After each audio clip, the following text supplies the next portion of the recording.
thanks for coming to listen to our program today. I'm going to talk about a digital plan for denture prosthetics.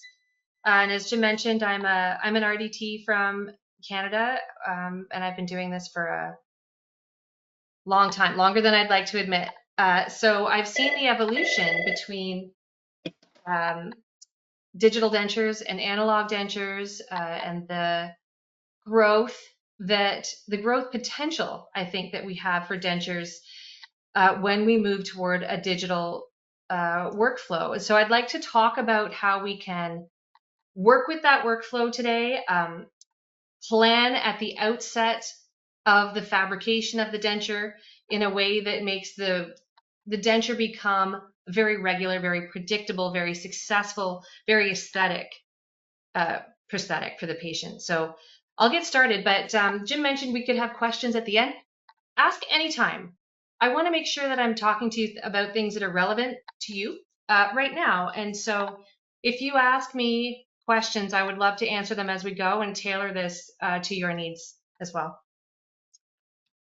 So the next, there we go, slide. There we go. So my first comment today is to use the tools that we have. The tools that we have had in the past are still relevant. The skills that we have developed in the past, still very relevant. You can't be a great digital technician without first having been a really good analog technician. So the tools that we have now, they're a little bit different. They're mills and they're printers and they're design software. But once you get your feet wet and you've lived through that learning curve, you'll find that all of the things that you needed to know to make an analog denture, those are the things that you need to know and the information that you need to have still in a digital denture. So the transition really isn't as difficult as it feels at the outset. The other thing that I really want to say is that we don't have to buy all the toys. We don't have to buy all the things that are very expensive or the things that maybe the guy down the street has. Only do your own research, buy the things that work for you, when they work for you, because all of it out of the gates isn't necessary. The things that may work for you now could be a small printer and printing base plates. And then you can work your way up to the bigger things. But as a caution, I would say don't buy the mill and the printer and the software and because it's too much for any one person all at once to deal with. So my provisos to the comment that you need to go digital, and you do, evolution is necessary, is that it needs to happen gradually, and it needs to happen for the right way in the right way for you. That's it. So maybe a Medit scanner isn't your favorite, or maybe it is your favorite. Maybe you love 3Shape and maybe you like ExoCAD. Pick the things that feel the best in your hands and the transition will be a lot easier.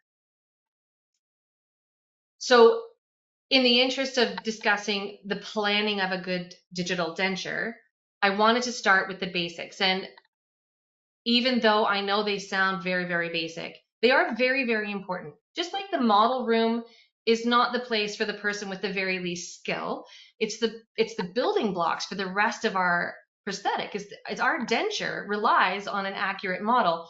The success of anything that we make digitally relies on great building blocks at the front end of the process. So planning, designing, communicating, all non-negotiable. We need to be great at it in the same way that we were in an analog environment. So the prescription, photography, and I'm going to harp on this a little bit because I think it's really, really important, and conversation. So denturists in the room, those guys, I mean, you may be both the clinician and the technician, and that's a beautiful place for you to be. I'm slightly envious of that, truth be told, that you get to see the patient and pull all of that information that you know in with you into the lab and deal with it. But for those of us who have divided out the tasks, where you have a clinical position and a laboratory position, conversation and communication become very, very, very critical. And one of the best tools that we have in that conversation, that our ability to communicate, is a picture. Whether it's 2D or 3D, and we can talk about that a little bit later, photography tells us, it tells the technician, I'm speaking from a technical point of view always, but it tells the technician so much more than a couple of words. So the prescription, photography, and conversation about what we want to see, those are the first places that we need to go to build a great denture in the end. First off, the prescription. I know it sounds silly, but writing a detailed script is really critical. And even if you're both the clinician and the technician, a script is good for you too. It helps you remember what the patient said, because it might be 20 patient or 40 patients later and a week down the road, and you've got to try to retain all that information. Writing yourself a detailed script is also a great idea. Things to include on that script would be the patient's full name. Yes, because I don't know how many Peter, Pauls, and Marys are out there, but it's a lot. And if we don't have the patient's full name, then your record keeping is going to get pretty difficult. And I do get scripts that don't include the whole name, believe it or not. Scripts should also include the patient's wishes. So wishes for the type of setup, wishes for, like, is it lingualized? Is it a crossbite? Is it open the bite? The materials that we want to use. Do you have a favorite company? I do, obviously. Do you want to print it? Is it going to be an immediate? Is it temporary? Is it a try-in? What are all the things that we need to know about for that patient in the long run too? Shade, due date, obviously critical. Patient concerns as well are a big deal. And I think that it's a little bit nice, and this is something that I used to do with a friend of mine a lot, would be that she would talk to them and get the things that she needed from them, but then I could talk to them as well. And coming in as a technician, I came in with a little less authority, maybe. I don't know, I might get in trouble saying that, but people felt like they could talk to me. So when I was working with a dentist or a denturist, I could also talk to the patient, write down all the things that they said to me. And inevitably, I would find out things about how they felt about their teeth when they got married, and this great handbag that they bought years ago, and whether or not they liked their diastema. And as I sorted through the information that I got from those conversations, I would find pieces that I could incorporate into the new denture. And it sounds a little bit frou-frou, I know, for those of us who've been in production situations, but if I can incorporate a few of those little things that they liked or avoid the things that they really didn't like, I'm going to get a happy patient much more quickly, which means fewer resets, redesigns, try-ins, all of those things.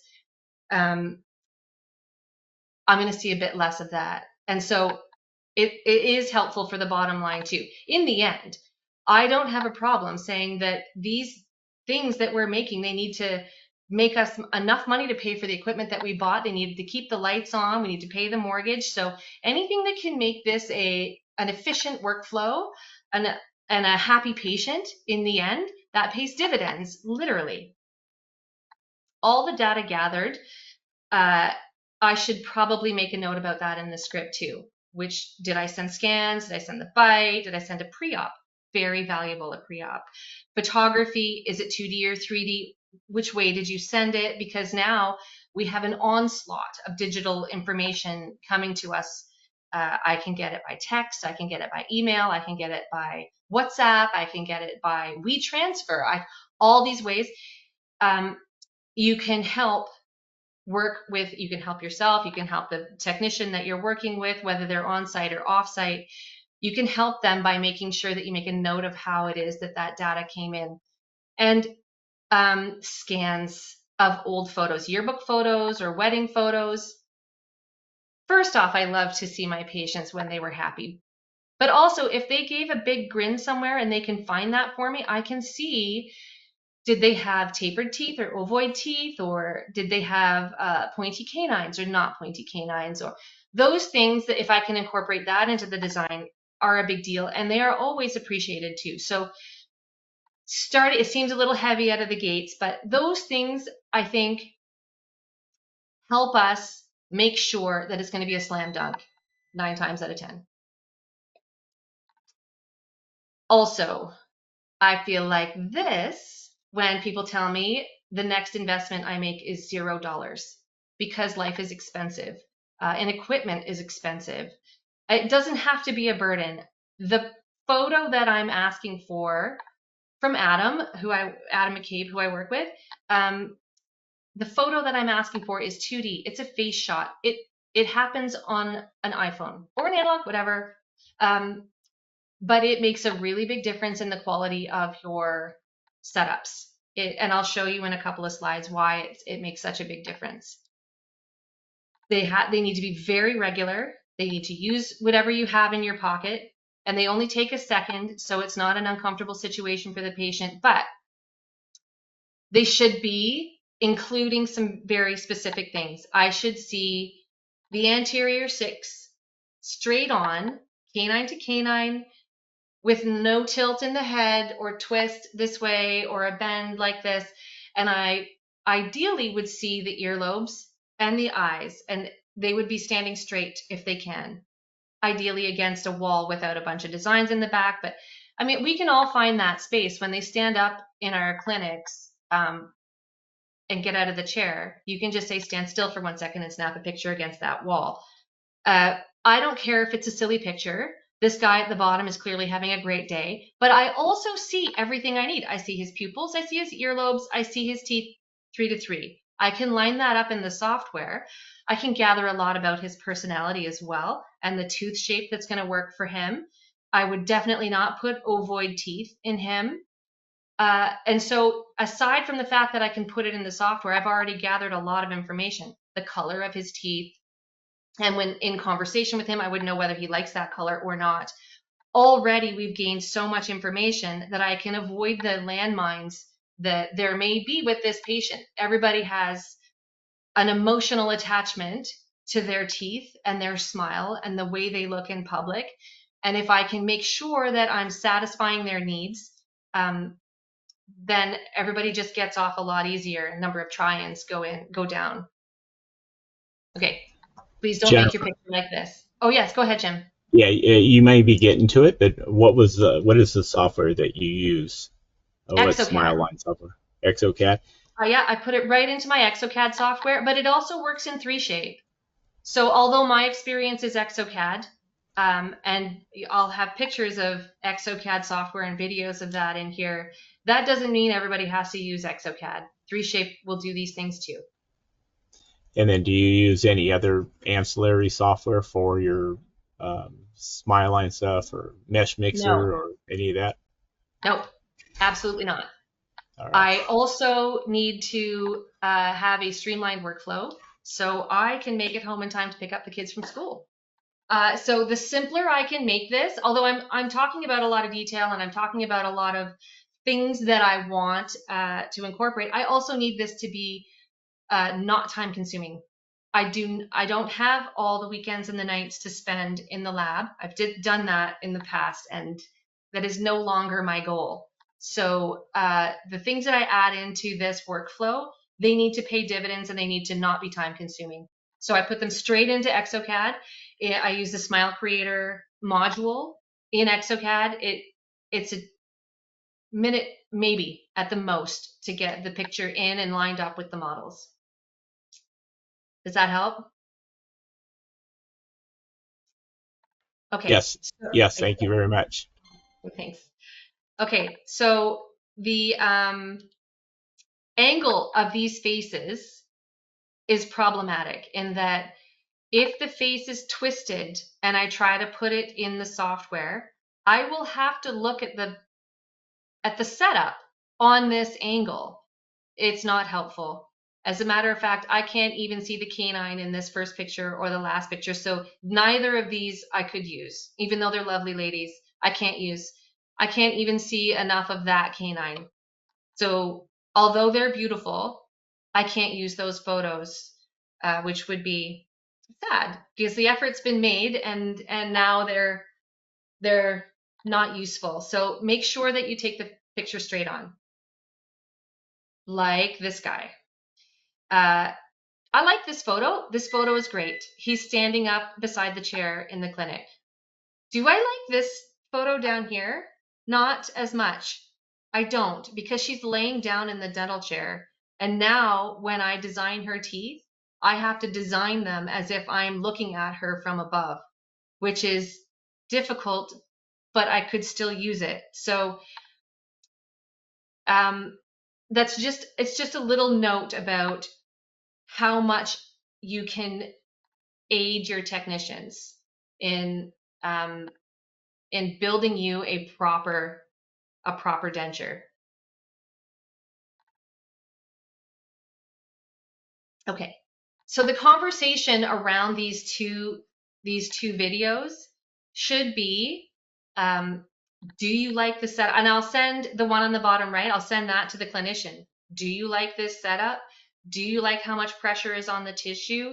Do you feel like there are food traps that we could avoid that exist right now? Do you like the aesthetics for this patient? The one on the top left, we actually sent to the patient directly. It's a web link. They just click on the link and open it up, and they see themselves and all of the pieces of the restoration that we're proposing. So this man was able to open it up and say, actually, I really like that. And can you make my canines pointier? Or, which very rarely gets said, but he said that. And he liked the twist in his teeth and the character that we gave him. So he was able to approve his try-in before we actually did it. Now, we don't do that for every single patient, but if he had said, well, I think those centrals are too small and the shape doesn't work for me, then I would be able to come in here, spend 5 seconds and just tweak that a little bit and then print it. Now maybe we've saved ourselves an appointment, a try-in. Maybe but also he's personally invested in the process, which he did need to be, and not everybody does. But now he's invested, and I'm more likely to get a yes, like an honest, genuine, happy yes at our first try-in by sending him this link that took me no effort at all. So using the tools we have in the softwares that exist in a way that takes us very little time can save us a lot in the back end. So switching to a digital plan for a denture is valuable. I think that it's a big deal for me, and that I can minimize appointments when I use the digital software properly. Jennifer? Yes. Real quick, it was asked, when you send the video to your customers, your clients, is there a certain format you use? Do you videotape them with your phone, or do they require the ExoCAD to view it? Well, so the ExoCAD software, and it's up here in tools. You can, when you click on that, it opens up a little menu, and you can make a link in the cloud and send the link to your patient. So he can open it on his phone and look at it. He can look at it on his desktop. At home, he can take it to dinner with his cousins and say, I don't know, what do you think? And he can take and look at it in layers, so that he could pull off the face and just look at the denture, or he could put it on and turn it around. But it's just a link. I don't have to create a video and then compress it and then or nothing like that. It's a link that I text to him and say, hey, here, would you have a look at this? Tell me what you think. And then that's over. And it generates the link right out of the software. Great. Thank you. No problem. Okay. So this is a 3D face scan that we used for this guy. I'm not saying a 3D face scan has to happen all the time, but I will say it's not a gimmick, that the 3D face scan gives us a lot of information that we wouldn't otherwise have. And that if we use it as well as we possibly can, we can to a great degree figure out how these teeth are going to look in his mouth and work in his mouth before he gets into the office. I can also turn this to the side. Like, oh, look, I'm looking for interferences, and there was one. I moved it into protrusive, Oh, and it's hitting right there.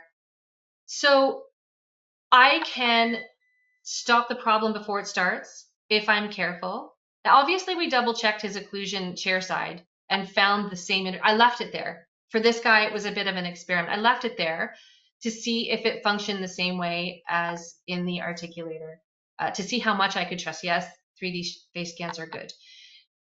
So we just zipped that off. But if we hadn't noticed it and we weren't looking for it before he even came here, that interference may have stayed.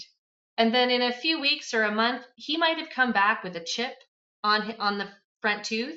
And we would have said, well, darn that material, it doesn't work, or it's too weak, or it's too brittle, or no, it's not. It's none of those things. There was an interference that we didn't see.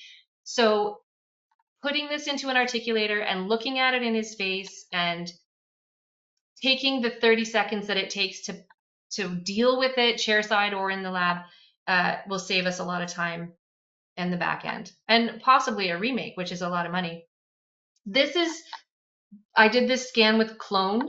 It's a new phone app that Christian Coachman, I saw him talking about. It is not a fancy 3D face scanner, because I know some of them, like the Ray Face, it's $30,000 for this machine, and I was ready to buy it 6 months ago. I had the check in my hand, and I almost did it and said, okay, hold on, wait a minute. And then Shining came out with something, and it works really well. And then Clone came out, and although this doesn't have all of the bells and whistles that the Ray Face and the Shining do, it has everything I need right now because I have an articulator in my software that works really well. So this is an example of me not choosing to buy the fancy and use what works for me. There. Let me get there we go. Okay, so communication is a big deal. Using the software we have to show us the problems that are coming is a big deal. So this lady had this restoration made in Mexico, the top. It was travel dentistry or vacation dentistry. She had this made in Mexico and didn't hate it. I didn't love it. I didn't think it looked great. She came to us and had a lower made and then wanted the upper done as well. And we said, yeah, sure, that's fine, no problem. And got this, took all the scans, put it into the software. And as I was waxing up one night or mocking this up one night, I looked at it with her photo on and had a heart attack, because that is a problem that we just cannot fudge. We can't make an apron. We can't make an apron go over that without making it impossible for her to clean. And the smell, when we took this thing off, it was not cleansable, the poor thing. It was not a healthy situation, and it needed to come off and never go back on again because it was that impossible to clean. So we stopped everything and said, okay, listen, I mean, we might be into a situation where we're taking your implants out here. You're going to show this joint, and it's a lot. It's very visible. And we showed this to her as an explanation for us stopping. And without having taken this photo and put it in the software and done the design and had this package to show to her to say there is trouble coming, we could have gone ahead and made something and not know until she was back in the chair and we were $5,000 into making this thing and realized it all had to go in the garbage. That does not make a patient feel very confident in the process. This, when we say stop, there's trouble, even though it's not the information she really wants, it's information that she needs. And in the end, they appreciate that. So we were able to, it wasn't the end of the world. So they're not my favorite teeth, but it is what she really wanted. She loved the big white square. So, okay, she's wearing them. It's not me. But we were able to take off the abutments. They happened to be very long. Poor Adam had to hunt through Mexico to find out what these things were and get a shorter abutment to put in there. And it was just enough to hide the interface. This is it here. You can see that little line. That's the interface. but she doesn't show it when she's talking or smiling. Thank goodness, because I would have been really sad if she had that visible. I'm just showing you this picture so that we can talk about the problems that the software, not just in making us more efficient or making things cheaper, but the problems it can solve for us before they become real problems. It's a big deal, and it's all part of the planning process. Here is a denture that we were making. It's an immediate, obviously, and I just wanted to talk quickly about the value of photography and the value of the problems that can happen when you don't use it. So this guy, we needed to trim the upper model. Obviously, that's the original oral scan, and extract the teeth. And we had to make an immediate over top of him. So there's the model with the pre-op on it and the lowers. It all looks like a pretty straightforward situation. He's going to get a soft liner after this surgery. Nothing struck me as problematic about this case. So we went ahead and we put the teeth on, which I like the shape of. They seem to work with the other teeth. I moved the midline over. You can see that I didn't follow the midline of his mouth, which I'm pretty glad for. I followed the midline of the lower denture. And I did that after I asked Adam what he thought about where that midline should go. In the end, the pieces seemed, normal. We've got a decent tooth pocket. Everything makes sense. I could have made this video last a little bit less time. There's the monoblock. This is what we would print for the try-in. If it wasn't an immediate, we don't print a try-in for an immediate, but and then the setup.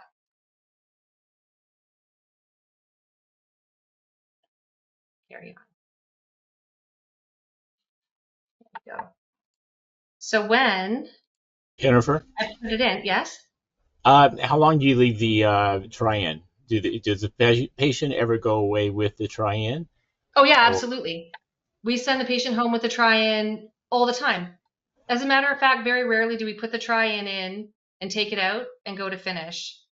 We'll send them home for a week, send them home for 2 weeks. Depends on how sure they are of whether they like it or not, or who's around that they're going to need approval from. If all he needs to do is go home and have dinner with his wife a couple of times to get the thumbs up, then okay, we'll book him back next week. Depends on how busy we are in the clinic.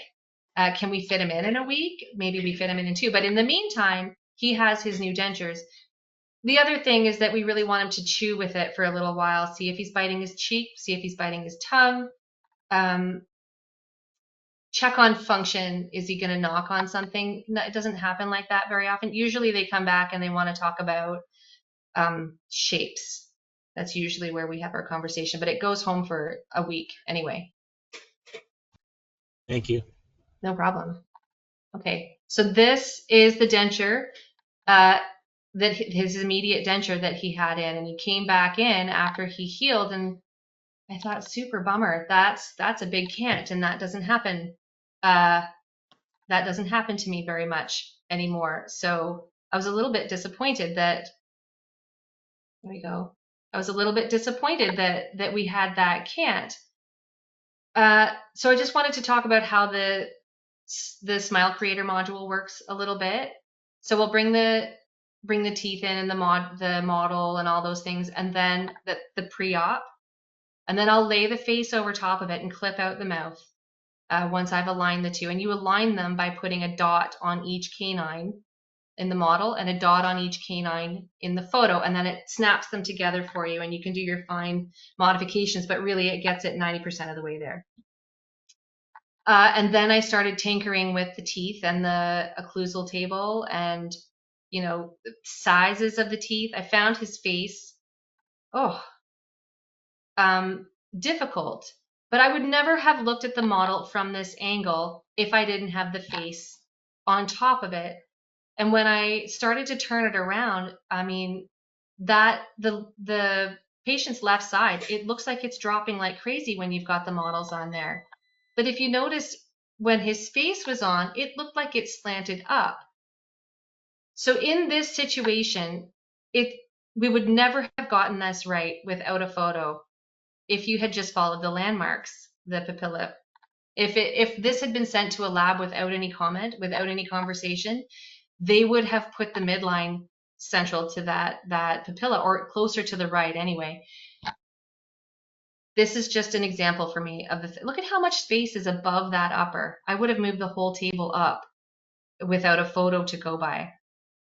Anyway, that's just my comment on photography and the trouble it can save you out of the gate. So when we try him in this afternoon at 3, because I just designed this case on Thursday, I will be able to leave here pretty confident that the teeth are going to be in the right place. And we're not going to have some crazy weird cant, which we would have absolutely had without a photo. There you go. Okay. The other thing that we can do with photos and data and with respect to communication is make the denture. Now that I've gone through the denture process, the design process, and I've done all the things, I can make the denture and I can put it in her face. That's kind of valuable for me too. Now, the photo that I took of the denture and the photo that I took of her were done in different lighting. So no, I didn't make her giant yellow teeth, but I can tell that they're going to be right in her face and that I'm going to like the aesthetics that I made before she comes in. So this is kind of handy for patients that come a long way. The other thing is to use the photos to put the character in that the patients need so that we don't have, you know, a tsunami of picket fences out there on the market that doesn't really look like the patient. Using the photo to make a denture that looks like the patient. In this situation, the patient loved his diastema. And so I tried to make sure I kept it. So this is day of surgery. We did an all-on X on the lower and an immediate on the upper. This is a denture though. It's not fixed yet. And he was pretty happy. I mean, aside from the fact that he's wearing an immediate denture that nobody's ever very happy that they're wearing, he was happy with the aesthetic, and we could work with that as we moved forward through the process. So the transition from a cold cure to a printed denture, or a milled denture also, we'll do milled next, but from cold cure to print, it's a big switch in materials. It's very clean. Printing is clean. Yes, the machine can get a little sticky, or the wash area can get a little bit sticky, but not if you're tidy with it. We're using an Asiga and we're also using a frozen here, but there are lots of good printers on the market. So use what works for you. Though this is very clean and it's very quick. How long did it take you to print the last set of immediates? It's like a half hour, 40 minutes, right? Yeah. Quick, really good. Adam's at his desk on the other end of the room, by the way, so I might just poke my head around the screen a little bit. 40 minutes, that's pretty quick. Considering that the design process for just a single arch upper denture should take you in the range of 30, maybe 20, depends on how familiar you are with the software. But if you can design this denture in 20 minutes and print it in 30 or 40 and finish it in 20, maybe 30 minutes, something like that, that's less than 2 hours start to finish, and the design remains. So if that try-in is a thumbs up, there's no more work to do. You just mill it and finish it. Now it's a bit of a no-brainer, and that design stays forever. So if the patient is in a nursing home and they lose it, no problem, I'm going to mill you another one. Or if the patient, I don't know, drops it in the sink and it breaks, okay, fine, we'll make you another one, or repair it, whatever is necessary. But we have so many options, and none of them are difficult. They're not high energy options. The other thing that I wanted to talk about, Jennifer, do you print the models? Do you print the models or use stone? No, we don't. So printing the models in a denture, the model is mostly useful for something to invest on. And then when you go through the divesting process, you break the model and you can't try it on again anyway. So for dentures, we're pretty used to going from fabrication to try-in or insertion without a model. It's easy to drop the model from a digital denture process. Absolutely. However, if it's a partial, I'll make models. I make models in every single design because it calculates more cleanly. So if I have uh, a watertight digital representation of the arch, then it's going to calculate more cleanly for me. So in a partial, I'll just opt to print that model, and in a complete upper or lower, I won't. And then that's resin we don't need to waste. If And it's, another question, yeah, um, asking about the base resin and the tooth resin, do you have a preference on the material you're using at this point? I do have preferences. So the material we're using at this point, we are only using because we're waiting for VITA to finish getting their approvals for their material. This material on the screen right now is the VITA Try-In material, and it's what we'll be using going forward. It's beautiful. It's easy to polish. It's nice and hard. It has great optics. And I know a lot of people say, listen, it's just a try-in. Even people who are printing their try-ins and doing a digital workflow, I hear this come out of their mouth often. Don't worry about the shade. It's just a try-in. And then the patient goes out with this weird, dead, beige gray thing in their mouth, and it's hideous. And for me, that's a lot to get over. I want to put a try-in that I can say, okay, check fit and function, and do you like the color? Do you want it to be brighter or darker? Because that's something that is really, really important to the patients. And if I send them home with something that looks awful, then it's going to be hard for them to get over. And when I print it and we agree on an A2 or whatever, or mill it and we've agreed on an A2, but they don't know in their hearts what A2 looks like, because we have to remember they're not dental professionals, and they get it in their mouth and then they hate it. Well, I really wish it was a bit brighter. That's a bummer for me, because now I have to either convince them that they love an A2 or eat the reprint or the remill. So going forward, we'll be using a properly shaded try-in material. And I think in Canada, Jim, that's next month, right? Yeah, it's pretty quick, Good. pretty I'm soon. really excited about that. Eh, Right now, we are using the um, Ivoclar base material. I'm sorry, but that's what's approved right now. And We'll just switch to the Vita base as well. It prints faster, and we like the colors, and it's nice and hard, and it's repairable. in a follow-up, on your try-ins, do you add any pink to it on the gingiva? Do you send emotes for your patient just like Right? they are on the screen now, or do you add pink gingiva? No. So yes and no. If it's we do try-ins for patients who are highly cosmetically involved, uh, in pink and white.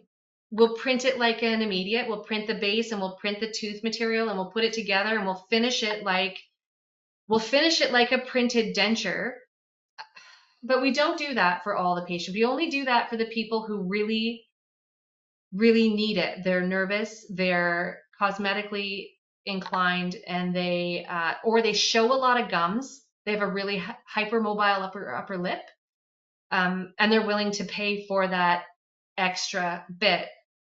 90% of our try-ins are monolithic, done in a tooth shade like this, and I don't stain pink on it. There's no return on that investment for the average patient. Because I mean, how many people peel their lip back in normal conversation? And if we're dealing with elderly patients, The lip isn't usually as mobile as, say, a crown and bridge patient who's 35 or something and given a big grin. So normally we don't see a ton of pink needing to happen in our try-ins.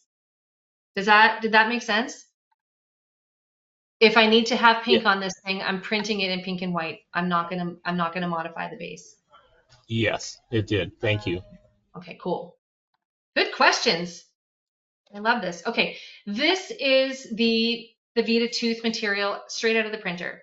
And I wanted this in here because I want to talk about the value of properly finishing the teeth. If I had just taken this out of the printer and, stuck it into a pink base and polished it, it would be a really meh kind of situation, because the printer can't do all the things it needs to do. It can't come out perfectly finished. And thank heaven, or I wouldn't have a job anymore. The thing that I loved the most about this is that it was really easy to finish when I put my tools on it. So it came out in the right shade. It matched my shade tab. It was easy to stain with the VITA accent I used on it, and it shone really nicely. I was easy to come to a high shine because there's a glass content in this, um, which makes it shine up really well, and the wear properties are really good because it's not just plastic. It's not just resin. It's glass. It's a hybrid material. And so it accepted the stain really well, and trimmed up really well. So I was able to put some texture in it that didn't, disappear as soon as I hit it with the pumice. And I do, to get this to not look ultra glazy, like mirror shiny, I'll hit it with the pumice and take that surface tension down a little bit, and then with the high shine, so I can bring it up and have it glossy, but not wet shiny. That look, it needs to have some less glare, if that helped, that makes sense. The other thing that we do sometimes, and only in patients that really need it, we don't do it all the time, is characterize the pink. And it's usually in a patient with a really high lip, or when I have a spare few minutes and I feel like playing, because the lab is my happy space. I think that, taking joy in the things that you do at the bench is something that it's important to hold on to, because craftsmanship isn't gone because we have computers in our building now. And just because we ditched the Bunsen burner doesn't mean we are no longer artists. I think it just means that we have to pick up a different set of tools and spend a little time learning to use the new materials. So this is some flowable on top of a printed denture. So the dull stuff, I don't think it's dull.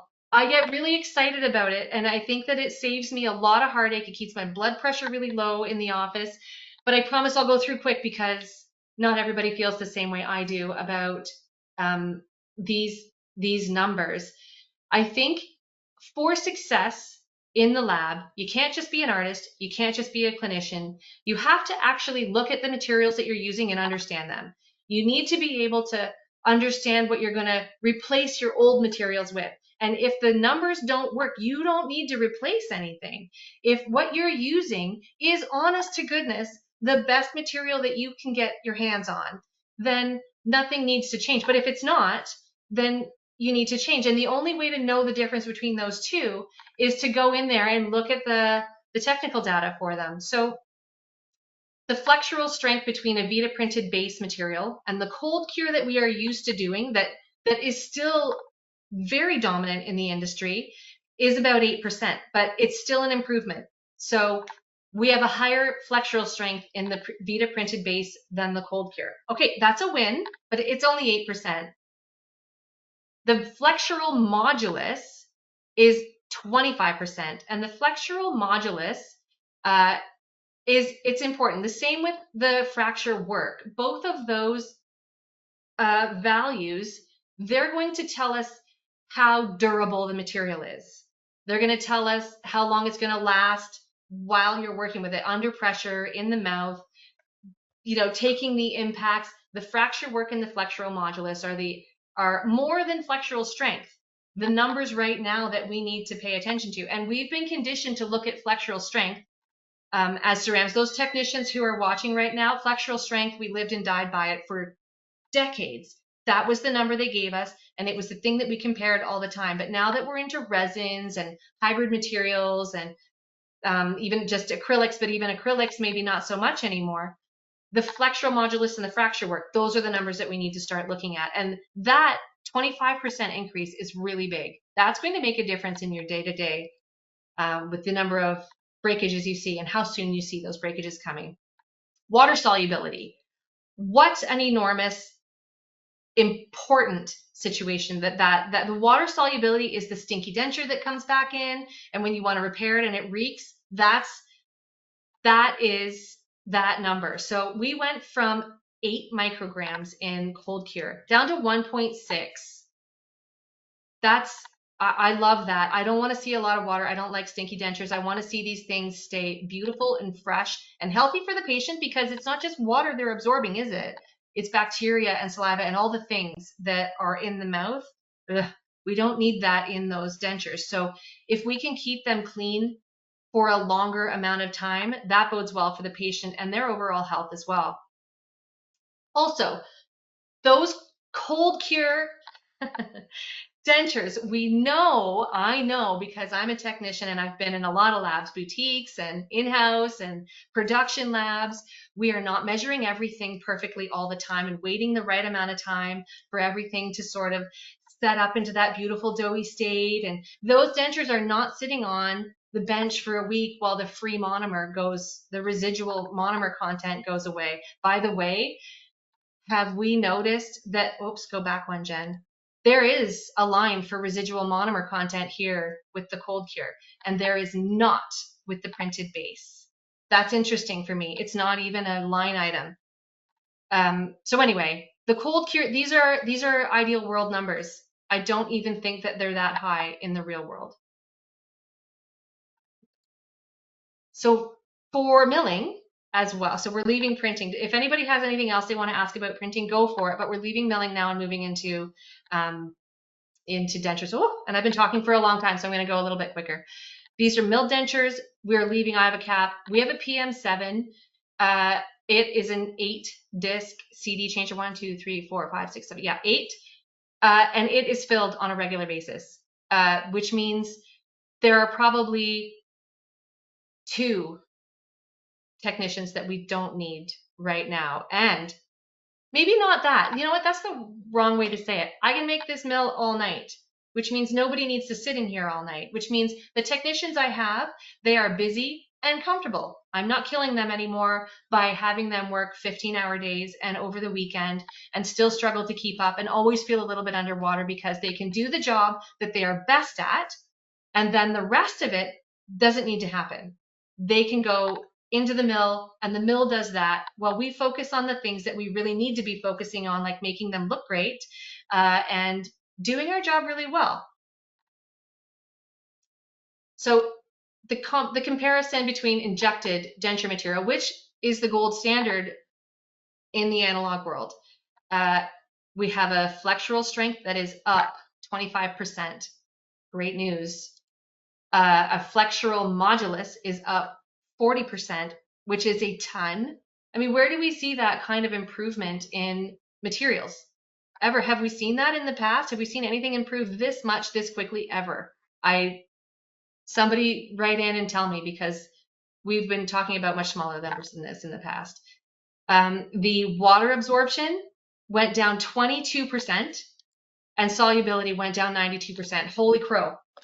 We can take a milled PMMA base, essentially the same material, process it industrially, and gain this much in the way of strength and durability, and keep it healthy in the patient's mouth for longer. That's fantastic.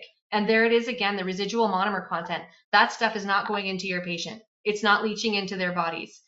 So it's doing us a favor. Switching to milling did us a favor. It made things more efficient. That's great. It made the dentures stronger. That's great. We're producing a very high quality product, but we're also doing the right thing and keeping our patients healthy. That's the trifecta, isn't it? That's 3 things that are the winner And that's all I need to know. After that, then changes need to happen for me if I can see all those things. Let's have a quick look at the flexural modulus in the VITA Bionic disc.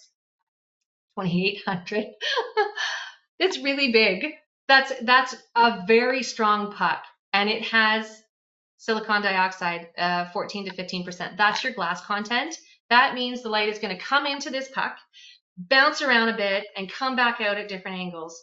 For those of you technicians who are also ceramists, that's why a crown, you guys already know this, but for the rest of us, that's why a crown looks really good when it's made really well. The crown looks great because the ceramist has used porcelains with different opacities, and that lets the light in different amounts or through in different amounts, and it gives us these different colors. Historically, in a PMMA puck, we haven't been able to gain that kind of vitality, but we can now because there's essentially porcelain in the acrylic discs. Super. Our wearability just went up and the aesthetics just went up. And for that disc, this is the set of burrs that I like to use. We're going to finish milling and we're going to move into finishing them really quick. So how you can make it look great out of the mill, because nothing looks perfect out of the mill. You have to touch it. You can't just mill it and polish it and go, hey, it's a work of art, because it's not. And the skills that you need to use to finish your dentures now are the skills you would need to use to finish crowns and bridges. So I would suggest for anybody in a lab that's watching, if you're a denture technician, spend some time in the crown and bridge department, because those guys know how to do this and it's second nature. If you're a lab owner and you're wondering how you're going to get your denture department to finish a digital denture while you're analog, just find an open-minded ceramist. Did I just make a joke? No, I'm a ceramist, so I can make that joke. And a ceramist can come into the denture department and teach all the denture technicians how to retexture and separate these things. And it'll be short work. The denturists, they can do it. The denture technicians, they can do it. They just need somebody to tell them what tools and give them the tools, because there's no denture department that I've ever been in that has a diamond disc and barrel diamonds. And those two things are absolutely necessary to finish your dentures.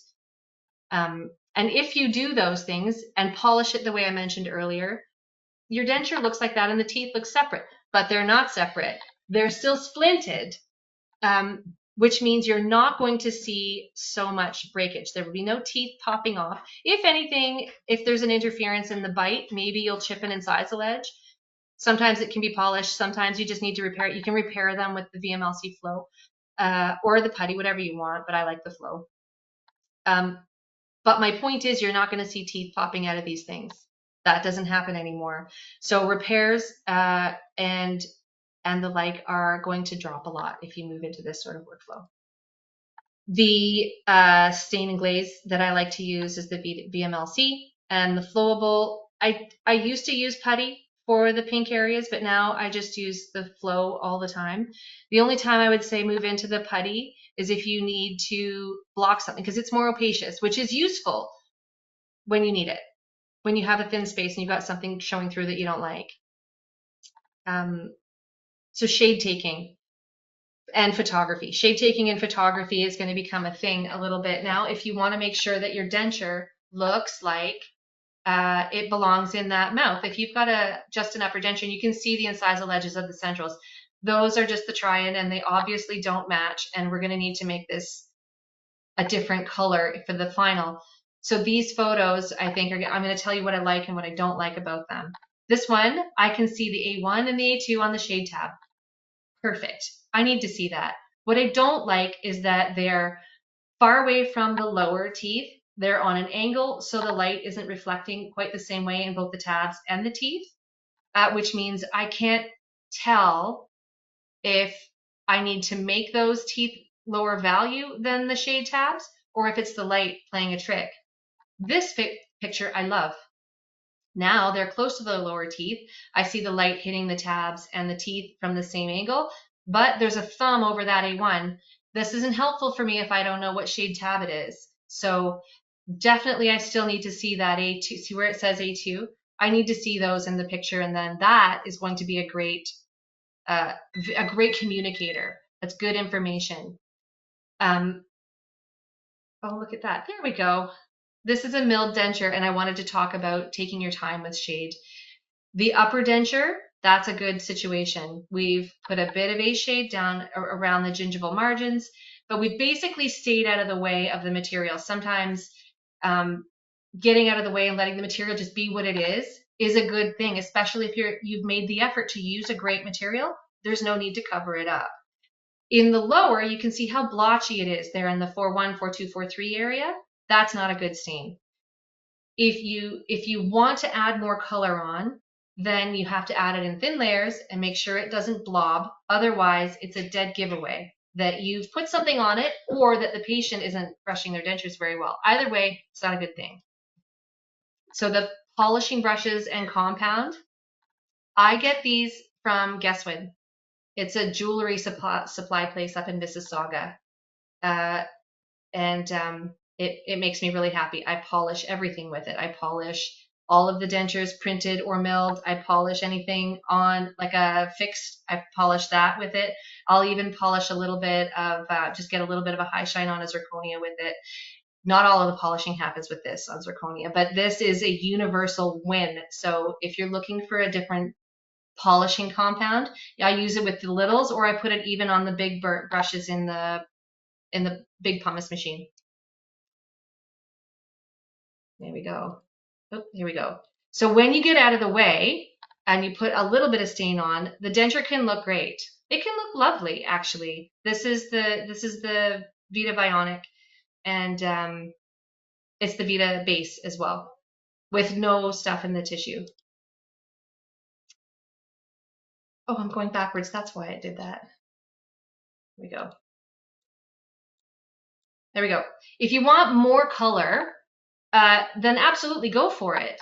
Put all the color on you want. This started out as an A1 puck, and we ended at A3.5. So I'm not saying don't stain your acrylic. You absolutely can. You have to understand that the stains, all stains, come from a metallic oxide, and metal oxides reduce translucence. They're an opacifying agent.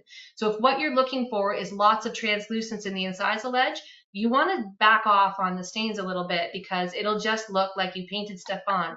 It'll muddy it a little bit, and that's not an aesthetic look. It's not a natural look. But if what you want is color, then you can add color, a ton of it, around the gingival and middle thirds. You can add it interproximally, but you have to do it in thin layers. Do it in thin layers and cure it. Cure it in the auto flash. Don't try to cheap out on your light. It's going to need to be one that has the right wavelengths, and there's a list. When you can go to VITA for the list. They have a great list of all of the light cure machines that work for them in their user's manual. And I used putty on this one so that I wouldn't have any gray showing through, and I used the G1 flowable for accents.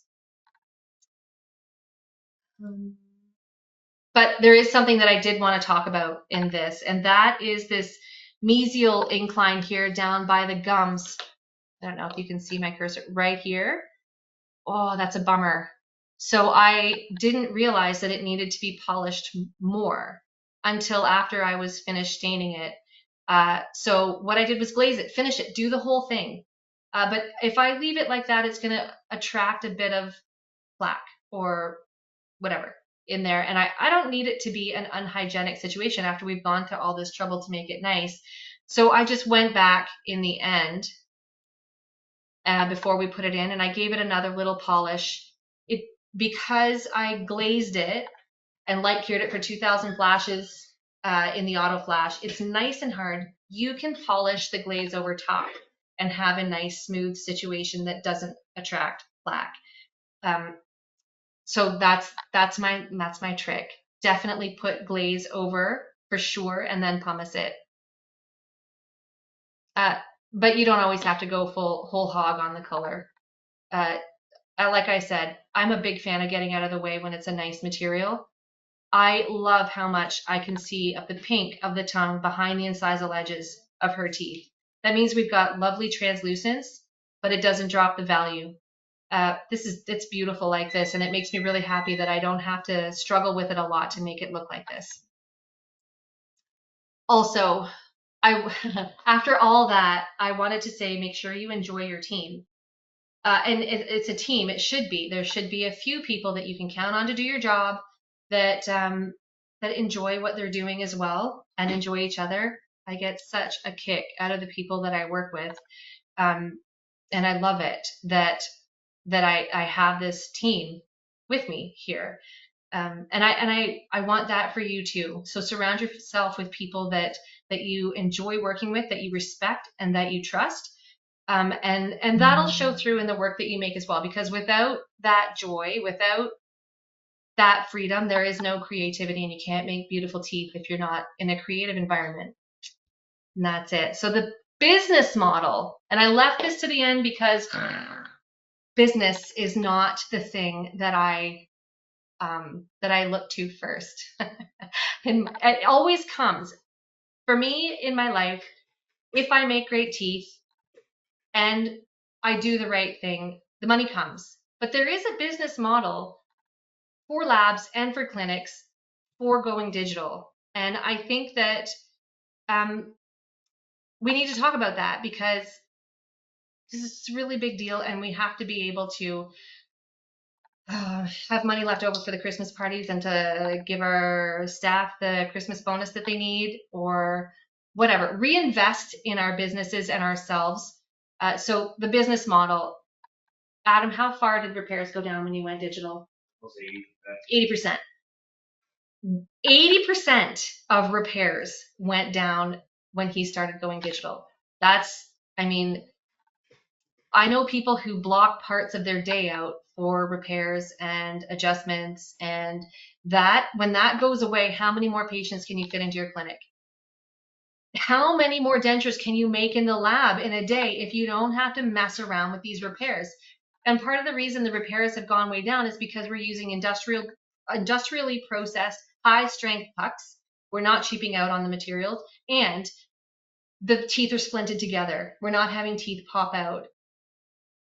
And we're checking the articulator and the digital. These little things that we did along the way that took no time, they're just small choices that you make, have made a very big difference. And in the end, that can save you hours in a day, days in a week. It's tons.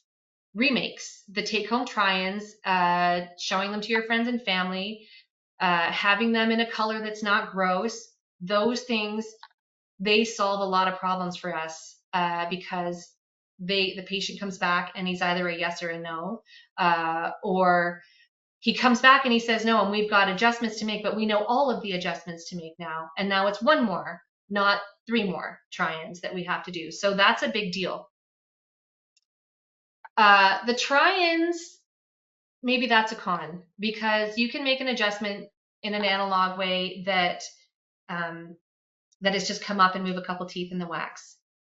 I get it. That's a 5-minute thing, and maybe you can take it back downstairs and put that in the patient's mouth. But I don't know how tight your day is scheduled. That may not be valuable. Try-ins. But in try-ins, if you can make it one adjustment, and we can do that regularly, then that's a big win. Copy dentures, if the patient loses the denture, if the patient's in a nursing home, if the patient just need their old shoe back. Copy dentures are so fast, and once you've done it once, it's in your computer and you can do it over and over again for absolutely no effort. Those things are a big deal. If the patient loses the denture, we're not going back to the start line here again and telling them they've got six appointments coming up. That's copy dentures are a big win. Shipping, couriers. If I'm a digital workflow, then being the local lab is no longer that important. I can have customers who are friends all over the place, internationally, if I want them. They just send me the digital files, and it's a one-way courier. That's not a problem, is it? And I can make a few of these in short order, so maybe I send 4 of them back instead of 1 at a time. And maybe we only need Maybe it's that easy. Maybe I'm copying something and it's straight to finish, because that can happen as well. The the auxiliary costs of getting a denture out to somebody and your customer pool have changed a lot by going digital. Yeah, and I've mentioned this labor. We're not killing our staff anymore, hopefully, because we've implemented all these things that take the easy stuff off their plate and leave them time to do the stuff that's really important. And the other thing is that it doesn't have to be all in right now. Do not go out and spend $500,000 on a giant mill and a printer and wash and the light cure and the scanners don't do that. That's not a good way to go. Buy the thing that works for you right now. And then when you get your feet wet, add something to it so that you can build your workflow without disrupting your practice. And outsource in the meantime. Use your network. We've all got friends who picked a different piece of equipment than we did, or a lab that we trust, or anything, whatever. Use your network and outsource to them while you're building your own situation. If you want to build an in-house lab, or you're a denturist and you need to build your lab. Same if you have a lab. We've got friends in the area that we can use for printing metals. Maybe we want to start printing our frameworks. I know there are a couple guys and they're not local, but that doesn't matter because our files are digital. Anyway, use your network and don't go whole hog all at once. It's too stressful. There we go. So, does anybody have any questions? Yes, we do have a few questions. So let me go over a few things, last minute things, then we'll get to the last questions that we have. Okay. So I'm just going to share my screen for a second. All right. So what we've got is those of you that are emailing about any CE, we're going to get you a return email that'll provide the information that you can get your CE with. Again, the webinar itself has been recorded. We are going to post it. Give us a couple days. Post it on the VITA North America YouTube channel as well. And then we have a sales force out in the universe. So if anybody needs anything directly, just go ahead and contact us. This will be posted as well. All the information of your sales rep, both U.S. and Canada. We do have a lot of other different webinars coming up. So please join us again for another VITA North America webinar, VITA Academy webinar. All sorts of different topics and so forth. And then on our VITA North America YouTube channel, you'll find a couple hundred different webinar content with different topics as well that you can adjust. So Jennifer, it was today providing us some excellent information. I like the entire presentation, Jennifer. I thought it was really great and very informative. You actually have a question. I'll take it first. Can they contact you? Yeah, of course you can. That's fine. And so on the screen is your absolutely. information. I'll pick up if I'm awake. Or if you're not in the kitchen, causing more dust up in the air, baking something. That's right. Also, they want to know if they can actually outsource to you. Can they actually outsource to me? Yeah. I mean, of course. Give me a call and we'll see what we can do for you. Yeah. All right. And then let's see here. Here we go.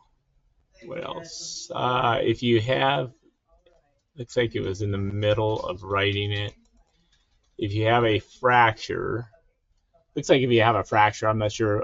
Let's say if you have a fracture of a digital denture, can you repair it? I'll just throw it out there. Can you repair it like a standard repair? Oh yeah, absolutely. It is. I mean, a milled digital denture it's still PMMA. Look, say that there's a hybrid situation here, but it is essentially still PMMA with a composite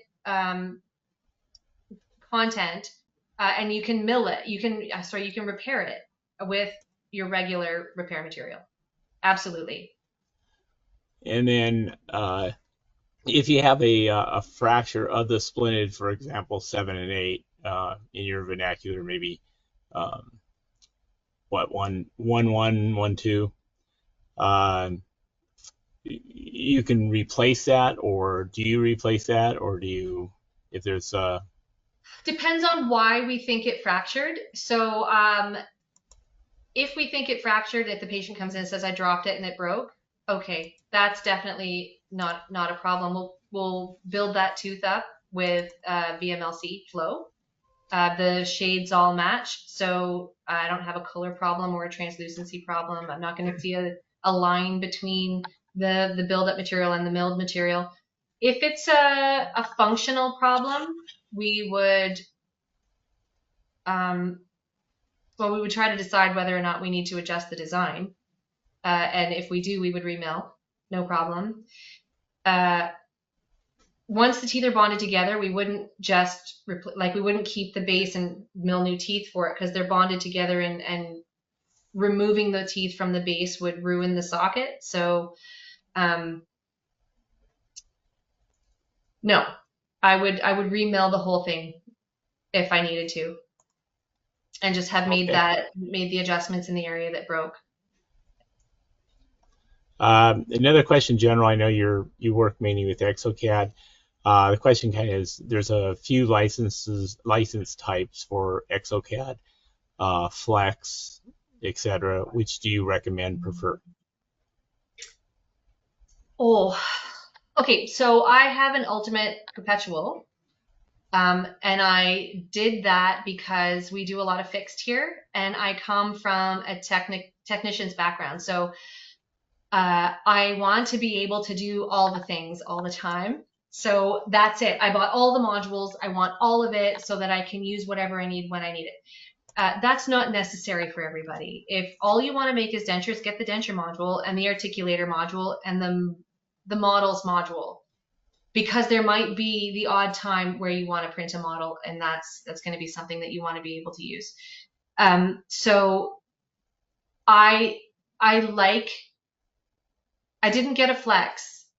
I know it's cheaper out of the gates, and it takes a few years for it to be worth it to buy the Ultimate Perpetual, but I'm going to need it for that long anyway. At the back end, it becomes, as I understand it, a better idea to buy the Perpetual. Does that help? You still have to do your updates. Yeah, I would assume that, be prepared. It's for now and the future, something that's a little bit more robust and able to Right. expand as I do updates and so forth. Yeah. If you do a Uh, Flex, yeah, go ahead. oh no, go ahead. I was just seeing here another question. Let's see here. How do you vent the VOCs from your printing process? To me, VOCs is voice of customer, but how do they're using the initials? How do you vent the VOCs from your printing process? I'm not sure. Maybe you know what I that don't means. know. Adam, does that make sense to you? Sorry. How do you get the VOCs from your print process? Is that, wait a minute. How do you Do you, vent? how do I vet them? Vent. VENT. Vent. Vent. Oh, we have a fan above the it's an oven fan. You know, like the range hood that you have Just an over your exhaust. oven? So we just Yeah. have it right over the wash station and the print station. You just turn them on, and yeah. Venting is important. Print safety is important. And I spent zero time on that today, because that I didn't feel like that was the goal of but there is so much information that you really need to have on print safety, wear your gloves, wear a mask, keep the vents on. This isn't a scary situation. We all worked with monomer our whole lives. I'm not saying that this is not a dangerous material. I'm just saying use the safety precautions that they tell you to use, because I mean, just like with monomer or zirconia dust or any of those other things, you need to treat the material with care. Respect that it's something that we don't want inside our bodies until Yeah, it's cured. Yeah. definitely. And maybe we can have another. Really would like to have another webinar with you, Jennifer, and maybe we can explore some of these other topics Sure. in the future. So if you're up to it, I want to thank everybody for joining us today, Jennifer. Um, Very good information. There's a lot of different topics we can maybe do in the future. Maybe, if you want, you can bring Adam in and we can tag team it, kind of however you'd like to do it. Absolutely. I'm really glad he was in the room here too, so I could. But he told me he was going to heckle me, and he didn't. I'm a little disappointed. I know, no yelling As from soon the as the background. cameras go off, it's all going to hit the fan. I know, but Nothing was thrown at you, nothing came into the camera view. I was braced for it, and they didn't do it. Wow. You were prepared. You probably got a glass shield there ready to defend yourself. So, but thank you very much. I mean, it was really great. I think a lot of people have some, basic, intermediate to advanced questions for you that we kind of covered throughout the entire program. So, no, I really appreciate that. Yeah, it was really good. So, I want to thank you. Any last parting words that you might have for the group that attended today? Oh, no, just have a lot of fun at it, and just get comfortable with trying something new. I know that's hard sometimes, but force yourself into it and have a laugh, and don't get too stressed. When it fails, there's always something funny about what happens. So just go with it, and eventually you'll find that it's really, really a fun time. It's good materials to work with. All right, great. And then one last note. Jeremiah Holder, is that a name you're familiar with? I'm sorry? They wrote in Jeremiah Holder, one of the attendees.